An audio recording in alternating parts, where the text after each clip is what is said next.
Hal yang akan dibahas pada video kali ini, yang pertama pengertian tingkat kesukaran butir tes dan perangkat tes, yang kedua tujuan uji tingkat kesukaran butir tes dan perangkat tes, yang ketiga menghitung tingkat kesukaran butir tes dan perangkat tes, yang keempat pengertian daya beda butir tes dan perangkat tes, yang kelima tujuan dan manfaat melakukan uji daya beda tes, dan yang terakhir menghitung daya beda butir.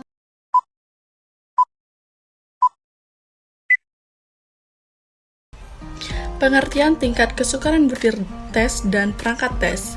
Menurut Saifuddin Azwar atau dalam Sudijono 2009, indeks kesukaran sebuah butir soal merupakan rasio antara penjawab item dengan benar dan banyaknya penjawab soal. Kemudian, menurut Witherington dalam Anas Sudijono dan Ari Kunto 2009, indeks kesukarannya itu bilangan yang menunjukkan sukar dan mudahnya suatu soal berkisar antara 0,00 sampai dengan 1,00. Indeks kesukaran ini menunjukkan taraf kesukaran dari suatu soal, maka semakin besar angka indeks kesukaran, maka soal semakin mudah, di mana jika angka kesukaran 1,00 maka soal dijawab dengan benar oleh seluruh peserta tes.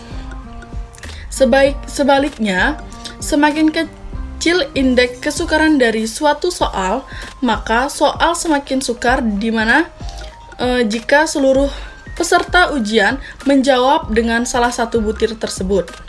Maka, sebagai aturan yang umumnya diikuti, indeks kesukaran biasanya diklarifikasi sebagai berikut. Yang pertama, soal dengan indeks kesukaran di bawah 0,30 terlalu sukar. Yang kedua, soal dengan indeks kesukaran 0,30 sampai 0,70 merupakan soal yang cukup atau sedang. Yang ketiga, soal yang indeks kesukarannya di atas 0,70 merupakan soal yang terlalu mudah. Tentu saja, indeks kesukaran memiliki manfaat, salah satunya untuk guru, di mana indeks kesukaran ini sebagai pengenalan konsep terhadap pembelajaran ulang dan memberi masukan kepada siswa tentang hasil belajar mereka. Memperoleh informasi tentang penekanan kurikulum atau mencurigai terhadap butir soal. Baik, di sini saya akan melanjutkan memaparkan materi mengenai tujuan dan manfaat melakukan uji tingkat kesukaran butir tes dan perangkat tes. Nah, adapun beberapa tujuan utamanya, yaitu yang pertama mengukur kesulitan butir tes.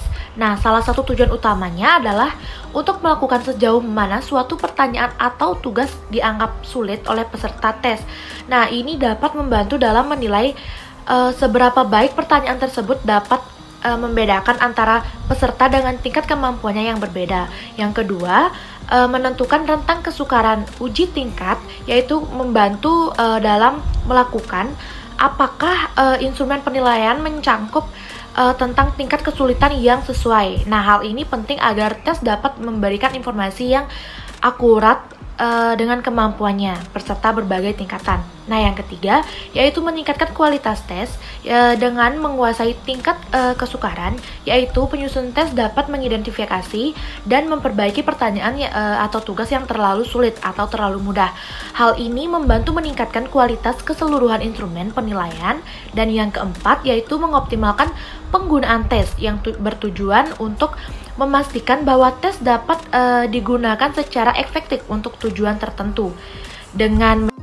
Yang kelima, menyesuaikan dengan sasaran pengguna. Nah, uji tingkat kesukaran membantu memastikan bahwa tes sesuai dengan sasaran pengguna atau peserta yang diharapkan mengikuti tes. Nah, ini mencangkup memastikan bahwa tingkat kesulitan tes ini sesuai dengan tingkat pendidikan atau keahlian yang dianggap dari peserta. Yang keenam, meningkatkan validitas tes. Nah, di mana validitas suatu tes kait erat dengan kemampuannya untuk mengukur apa yang seharusnya diukur. Nah, dengan menilai tingkat kesukaran dapat diperoleh wawasan tentang sejauh mana tes tersebut valid dalam mengukur keterampilan atau pengetahuan yang diinginkan.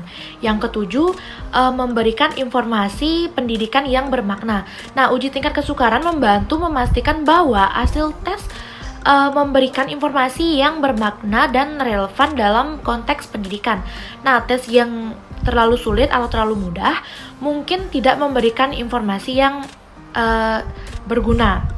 Nah, yang terakhir, yang ke-8, yaitu mendukung pembuatan. Nah, di mana keputusan berbasis data dengan memiliki pembahasan yang baik tentang tingkat kesulitan, para pengambil keputusan dapat menggunakan data tes untuk membuat keputusan yang lebih akurat dalam konteks pendidikan. Selanjutnya, menjelaskan cara atau teknik menghitung tingkat kesukaran butir tes dan perangkat tes disertai dengan contoh. Yang pertama, cara menghitung tingkat kesukaran butir tes soal. Tingkat kesukaran butir tes soal merupakan bilangan yang menunjukkan proporsi peserta ujian yang dapat menjawab bentuk butir soal. Rumusnya yaitu P sama dengan NP per N. P itu artinya proporsi atau angka indeks kesukaran butir soal. NP itu yaitu banyaknya peserta tes yang dapat menjawab betul butir soal. N itu jumlah peserta tes. Kriteria tingkat kesukaran P menurut Robert L. Thorndike dan Elizabeth Hagan sebagai berikut. Itu kurang dari 0,30 berarti terlalu sukar. 0,30 sampai 0,70 berarti cukup ada sedang. Lebih dari 0,70 berarti terlalu mudah. Contoh tabel yang tertera di sana. 5 orang siswa mengerjakan 5 soal. Butir soal yang pertama jumlahnya yaitu 3, berarti 3 per 5 sama dengan 0,6. Tingkat kesukaran nomor 1 adalah 0,6 berarti cukup ada sedang. Soal nomor 2 yaitu jumlahnya 1, berarti 1 per 5 sama dengan 0,2. Jadi tingkat kesukaran soal nomor 2 adalah terlalu sukar. Soal nomor 3 jumlahnya yaitu 3, berarti 3 per 5 sama dengan 0,6. Jadi tingkat kesukaran soal nomor 3 0,6 berarti cukup ada sedang.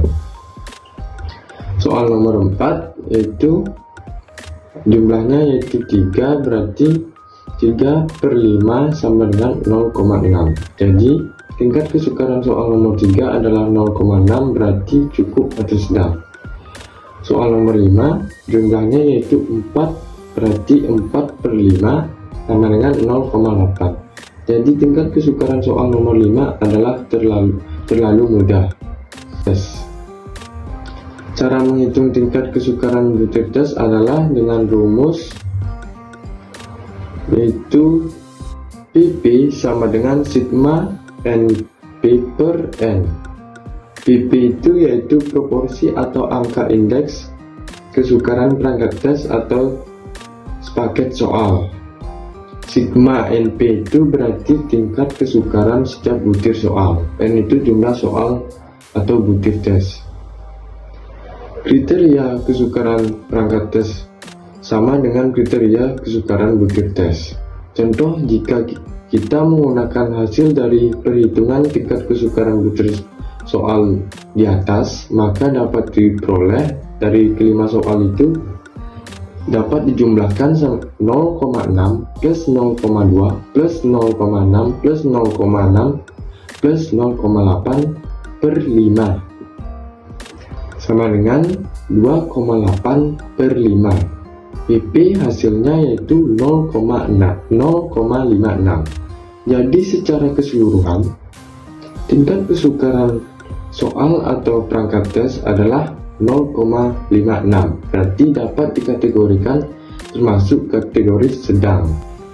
Nah, selanjutnya yaitu pengertian mengenai daya beda butir tes dan juga perangkat tes. Apa sih daya beda butir tes? Nah, daya beda butir tes merupakan suatu tes yang mengacu pada kemampuan soal untuk membedakan antara peserta tes yang memiliki kemampuan tinggi dengan peserta tes yang memiliki kemampuan rendah. Daya beda butir tes ini dapat diukur dengan berbagai cara. Salah satunya adalah dengan menggunakan indeks korelasi antara skor butir dengan skor total. Daya beda ini diukur dengan menggunakan indeks diskriminasi, yang dimana berkisaran antara 0,00 sampai 1,00. Butir soal yang memiliki daya beda yang baik biasanya memiliki indeks antara 0,15 sampai 0,20 atau bisa juga lebih tinggi. Suatu daya beda butir tes dikatakan baik apabila memiliki nilai korelasi positif dan tinggi, yang menunjukkan bahwa butir tes tersebut sesuai dengan tingkat kesulitan tes secara keseluruhan. Nah, daya beda butir tes memberikan informasi tentang seberapa baik sih suatu soal dalam membedakan antara kelompok atas dengan kelompok bawah. Nah, kemudian selanjutnya yaitu perangkat tes. Nah, perangkat tes ini merupakan suatu tes yang lebih merujuk pada keseluruhan instrumen penilaian tes, yang mencakup berbagai aspek seperti validitas, reliabilitas, tingkat kesukaran, dan daya beda tes. Analisis perangkat tes melibatkan pengujian instrumen penilaian tes untuk menentukan kelayakan sebagai alat penelitian. Nah, dalam evaluasi pendidikan, analisis daya beda soal, kemudian taraf kesukaran, validitas butir tes, interpretasi hasil tes, dan juga validitas ramalan merupakan bagian penting dalam mengevaluasi kualitas tes dan juga butir soal. Analisis ini bertujuan untuk mengidentifikasi soal-soal yang baik, kurang baik, dan bisa dikatakan juga jelek. Nah, sehingga analisis ini memberikan petunjuk untuk perbaikan dalam suatu proses pembelajaran. Nah, dengan adanya hal demikian, daya beda butir tes dan perangkat tes memiliki peran yang penting dalam menentukan kualitas instrumen penilaian tes serta memberikan kita informasi yang berharga dalam mengukur kemampuan peserta tes dengan akurat. Tersebut. Tujuan serta manfaat uji daya beda tes juga dimaksudkan untuk mengevaluasi apakah terdapat perbedaan yang signifikan antara dua kelompok atau lebih dalam suatu variabel tertentu. Adapun beberapa tujuan dan manfaat khusus dari adanya uji daya beda tes, antara lain untuk yang pertama yaitu untuk mengidentifikasi perbedaan signifikan, di mana uji daya beda tes dapat membantu kita dalam menentukan apakah perbedaan yang diamati antara kelompok-kelompok tersebut termasuk signifikan secara statistik, atau apakah perbedaan tersebut bisa terjadi secara kebetulan. Untuk yang kedua yaitu untuk menentukan pengaruh faktor-faktor tertentu, di mana uji daya beda tes bisa membantu peneliti dalam menentukan apakah perbedaan tersebut disebabkan oleh faktor tertentu yang sedang diinvestigasi. Untuk yang ketiga yaitu membantu pemilihan model atau strategi dalam analisis statistik, di mana uji daya beda tes bisa membantu untuk memilih model maupun strategi yang cocok untuk menganalisis sebuah data, tergantung pada karakteristik data dan tujuan dari penelitian. Keempat yaitu memberikan dasar untuk pengambilan keputusan, di mana dari hasil uji daya beda tes bisa memberikan kita dasar untuk mengambil sebuah keputusan, baik itu dalam konteks penelitian ilmiah maupun yang lainnya seperti kesehatan, bisnis, pendidikan, dan lain sebagainya. Untuk yang kelima yaitu tujuannya untuk memahami variabilitas dengan uji daya beda tes, di mana bisa membantu dalam memahami sejauh mana variabilitas antara kelompok-kelompok serta memberikan wawasan tentang sejauh mana hasil dapat diandalkan dan dapat diterapkan dalam populasi yang lebih besar. Dan untuk yang terakhir yaitu tujuannya yaitu menilai efektivitas intervensi atau perlakuan. Dalam penelitian intervensi, uji daya beda tes bisa dipergunakan untuk menilai efektivitas sebuah perlakuan terhadap perlakuan dibanding dengan kelompok kontrol. Nah, dari beberapa tujuan serta manfaat dari uji daya beda tes di atas, maka dapat disimpulkan bahwa uji daya beda tes dapat memberikan kita sebuah pemahaman yang lebih mendalam mengenai perbedaan antara dua kelompok atau lebih dalam suatu variabel tertentu. Cara atau teknik menghitung daya beda butir tes dan perangkat tes. Daya beda butir tes dihitung dengan mengamati perbedaan dalam tingkat keberhasilan antara peserta tes yang mencapai nilai tinggi dan peserta tes yang mencapai nilai rendah pada suatu materi soal tertentu. Bagaimana menentukan daya pembeda soal pilihan ganda yang menunjukkan tingkat kesukaran soal pilihan ganda? Nah, daya pembeda ini ditentukan dengan melihat kelompok atas dan kelompok bawah berdasarkan skor total. Maka dari itu, perhatikan tabel berikut. Pada tabel di samping terdapat 10 siswa menjawab 10 soal pilihan ganda yang dimana keterangannya skor siswa kelompok atas 6-10 sedangkan skor siswa kelompok bawah 5-1. Berikut ini cara menghitung daya beda. Nilai DB akan merentang antara nilai kurang dari 1,00 hingga lebih dari 1,00. Dengan mengambil soal contoh di atas, beberapa kondisi soal dapat dijelaskan sebagai berikut. Contohnya, soal nomor 2, semua siswa kelompok atas dapat menjawab benar dan semua siswa kelompok bawah menjawab salah, maka DB akan lebih dari 1,00. Nah, DB dapat ditentukan besarannya dengan rumus yaitu PT dikurang PR, yang dimana PT merupakan proporsi siswa yang menjawab benar pada kelompok siswa yang mempunyai kemampuan tinggi, sedangkan PR merupakan proporsi siswa yang menjawab benar pada kelompok siswa yang mempunyai kemampuan rendah. Nah, kembali pada tingkat kesukaran yang ditunjuk pada tabel, dapat kita lihat soal nomor 9 merupakan soal yang sukar bagi kelompok atas tetapi sangat mudah bagi kelompok bawah. Sedangkan soal nomor 10 merupakan soal yang sangat sukar bagi kelompok atas maupun kelompok bawah.